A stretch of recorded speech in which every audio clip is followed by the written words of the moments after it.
نگاری کے رموز کو سمجھنا ہے تو اچھے افسانچہ نگاروں کی کاوش ضرور ملاحظہ کریں۔ اس بار بھی ہم نے بہتر افسانچہ نگاروں کو منتخب کیا ہے۔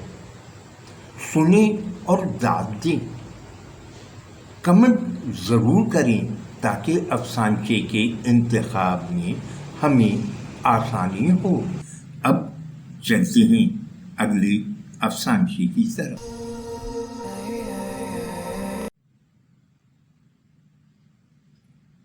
پرانا گھر، اسے تحریر کیا ہے خالد شیخ طاہری نے۔ کیا خوب تحریر ہے، نہایت کم الفاظ میں بہت کچھ کہہ گئے ہیں۔ تو سنتے ہیں خالد شیخ طاہری کا پرانا گھر۔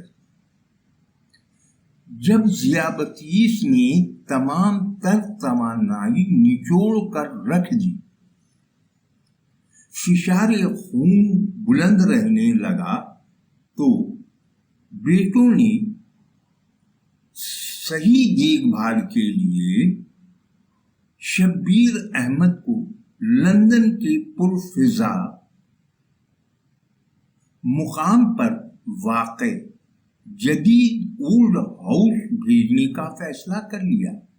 شبیر احمد نے بڑے تحمل سے اولاد کا فیصلہ سنا اور بولے، میرا سامان باندھ دو اور میرا پاسپورٹ بھی ساتھ رکھ دینا۔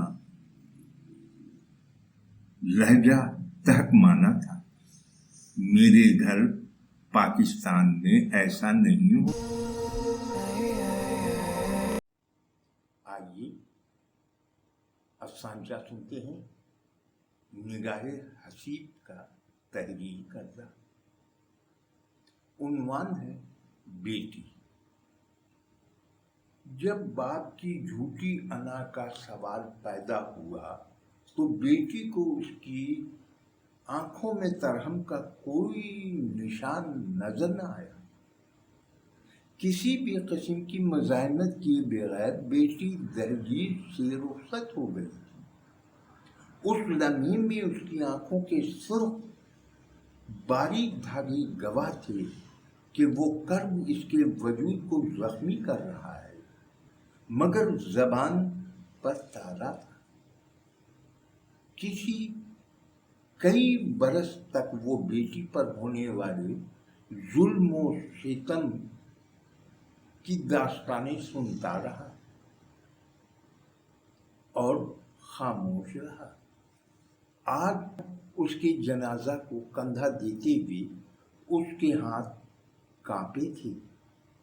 گھر واپس آ کر بیٹی کی چوڑیوں کو نرمی سے تھپتھپاتے ہوئے وہ پھوٹ پھوٹ کر رونے لگا۔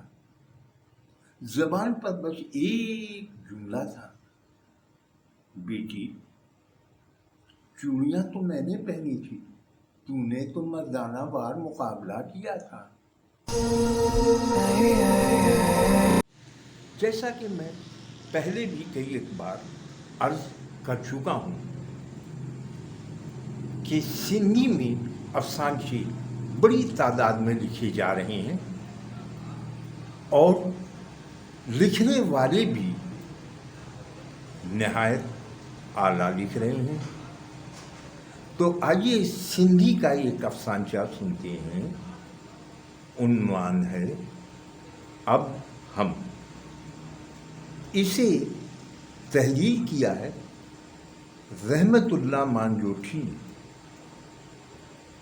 اور اسے اردو کا پیرہن دیا ہے آکاش مغل نے۔ سائیں یہ گاڑی پہلے تو نہیں تھی آپ کے پاس، نئی خریدی ہے کیا؟ ہاں کل ہی خریدی ہے، میں ہر 4-5 سال کے بعد نئی گاڑی خرید لیتا ہوں۔ لیکن سائیں آپ کے پاس نہ زرعی زمینیں ہیں نہ کوئی کاروبار، آپ کچھ کام بھی نہیں کرتے، تو پھر یہ سب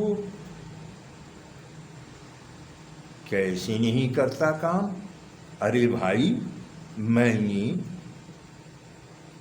ہر الیکشن کے موقع پر فارم بھرا، پھر کسی کے حق میں بیٹھ گیا، شکر ہے رب کا، روزی نکل ہی آتی ہے، بس تمہاری دعا چاہیے۔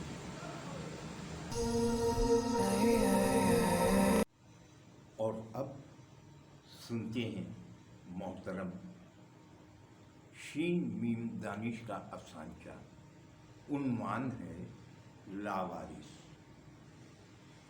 اللہ کے نام پر بھوکے کو کھانا دے دو، اللہ رزق میں برکت دے، اللہ بچوں کی عمر دراز کرے۔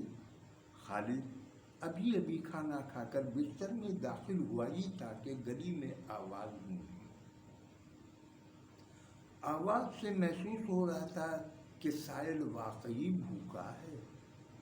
ایک لمحے کے لیے اس نے سوچا کہ اٹھ کر اس فقیر کو کھانا دے دے، لیکن پھر بستر میں پڑتی سخت سردی اور قہر کا تصور کرتے ہی جسم میں کپ کپی طاری ہو گئی۔ اس نے یہ سوچ کر کروٹ بدلی اور سو گیا کہ اگلا گھر طاہر کا ہے اور وہ ایک نیک آدمی ہے، اس لیے وہ ضرور اسے کچھ نہ کچھ دے گا۔ فقیر صدا بلند کرتا ایک گھر سے دوسرے گھر کی طرف جا رہا تھا، لیکن سب یہی سوچ کر بستروں میں دبکے رہے کہ اگلے گھر والا کچھ نہ کچھ دے دے گا۔ صبح سویرے سب سے پہلے خالد ہی گھر سے نکلا تھا، اگرچہ سردی کافی تھی، لیکن دکان پر جانا بھی تو ضروری تھا تاکہ بچوں کے لیے 2 وقت کی روٹی کما سکے۔ ابھی وہ تھوڑا سا ہی چلا تھا کہ اچانک ٹھٹک گیا۔ گلی میں کوئی اوندھے منہ پڑا ہوا تھا، اس نے جلدی سے اسے سیدھا کیا۔ اتنے میں طاہر اور راشد بھی وہاں پہنچ گئے تھے۔ سیدھا کر کے انہوں نے دیکھا تو اس کے ایک ہاتھ میں خالی کچکول تھا اور پیون لگے پھٹے پرانے کپڑوں میں سے اس کے آدھے بازو جھانک رہے تھے۔ بیچارہ فقیر ساری رات بھوکا رہنے اور سردی کی مناسبت سے لباس نہ ہونے کی وجہ سے ٹھٹر کر وہ مر چکا تھا۔ کچھ دیر بعد فقیر کو نیا کفن پہنا کر دفنایا جا رہا تھا اور سب کے چہرے پر سکون تھے۔ آخر انہوں نے ایک لاوارث کی لاش کو کفنایا دفنایا جو تھا۔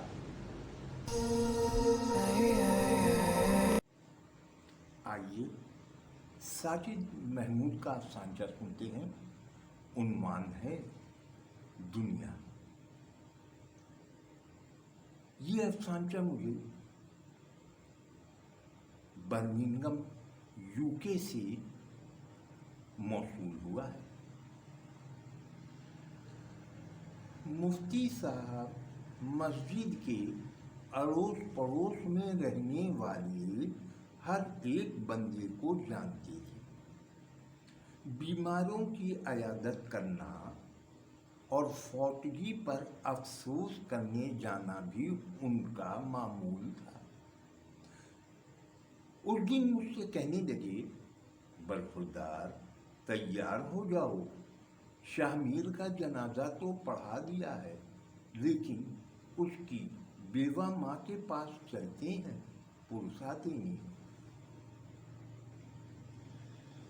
مفتی صاحب وہ آپ تو جانتے ہی ہیں شاہ میر کیا کرتا تھا۔ میں نے ہچکچاتے ہوئے کہا، یہ اللہ اور اس کے بندے کا معاملہ ہے، ہمیں اس سے کیا سروکار۔